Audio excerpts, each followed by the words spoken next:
आपस की लड़ाई की वजह से अगर राहुल्ला और उमर अब्दुल्ला की लड़ाई की वजह से डॉक्टर फारूक अब्दुल्ला साहब आप बडगाम और नगरोटा की सीट हार गए। में 13 से 17 एमएलए जो हैं वो भारतीय जनता पार्टी के संपर्क में है और किसी भी समय ये अलायंस की सरकार को गिरा सकते हैं। डॉक्टर फारूक अब्दुल्ला साहब की अंतरकला लड़ाई की वजह से आपके MLA cross voting Bharatiya Janata party को कर गए। इस बात को लेकर के मैं इस तरीके से कहूंगा कि डॉक्टर फारूक अब्दुल्ला साहब, चीफ मिनिस्टर उमर अब्दुल्ला साहब और मेंबर पार्लियामेंट आगा राहुल्ला और साथ में मेंबर पार्लियामेंट मियां अल्ताफ साहब, आप ये आपस की लड़ाई को छोड़ करके जो हमने वादे किए हुए हैं, जो अवाम ने भरोसा करके जो आपको चीफ मिनिस्टर बनाया है, मेंबर पार्लियामेंट बनाया है, रियासत के दर्जे की वापसी को लेकर के, आर्टिकल 370 की वापसी को लेकर के, स्पेशल स्टेटस वापसी को लेकर के, उसके लिए इकट्ठे मिलकर के लड़ाई को छोड़ करके अपने जो चुनावी वादे हैं उन्हें पूरा करने के लिए इकट्ठे हो जाए। क्योंकि हमने जो ये वादे किए थे लोगों से पार्लियामेंट के चुनावों में और असेंबली के चुनावों में और इलेक्शन मैनिफेस्टो में, हमने ये वादा कहा था कि रियासत का दर्जा आर्टिकल 370 एक लाख नौकरियां हर साल बच्चों को दी जाएंगी, 200 यूनिट बिजली फ्री, 12 गैस के सिलेंडर और इसके साथ डबल राशन और भी बहुत से वादे किए थे, लेकिन हम उस तरफ जा नहीं रहे हैं। आपस की लड़ाई की वजह से, आपको ये बता दें, आपकी लड़ाई की वजह से अगर राहुल्ला और उमर अब्दुल्ला की लड़ाई की वजह से डॉक्टर फारूक अब्दुल्ला साहब आप बडगाम और नगरोटा की सीट हार गए। नंबर 2, आपकी अंतरकला लड़ाई की वजह से आपके MLA cross voting Bharatiya Janata party को कर गए। और यही नहीं, आने वाले दिनों में 13 से 17 एमएलए, ये मैं आपको एक ब्रेकिंग न्यूज दे रहा हूं,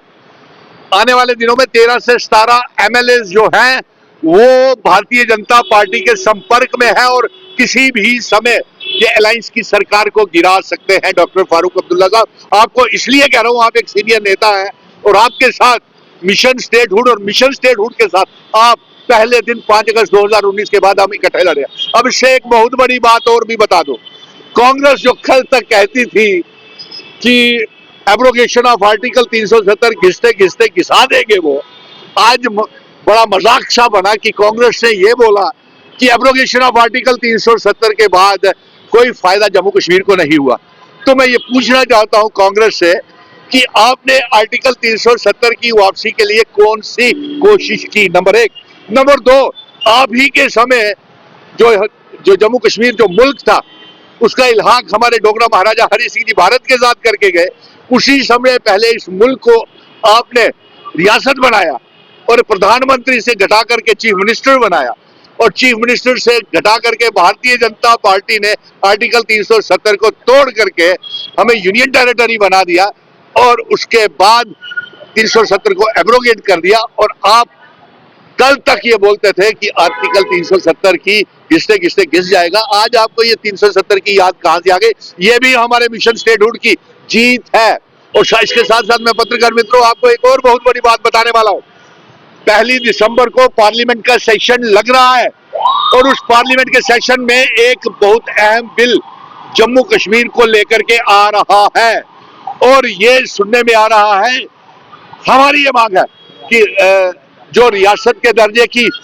मांग है उसको लेकर के ये बिल पार्लियामेंट में आना चाहिए। और अगर ये बिल नहीं आता है और ये जो बिल पार्लियामेंट में आ रहा है, हमें अंदेशा है कि कहीं ये वो बिल ना ला रहे हो कि 30 दिन तक कोई भी मेंबर पार्लियामेंट, एमएलए या चीफ मिनिस्टर या मिनिस्टर जेल में बंद रहेगा तो उसकी चीफ मिनिस्टरशिप मिनिस्ट्री चली जाएगी। और इसी फार्मूले के तहत ये 13 से 17 एमएलए जो इनके संपर्क में है, कोई भी तोहमत लगा करके अलायंस की सरकार को भारतीय जनता पार्टी टॉपल गिराने की फिराक में है।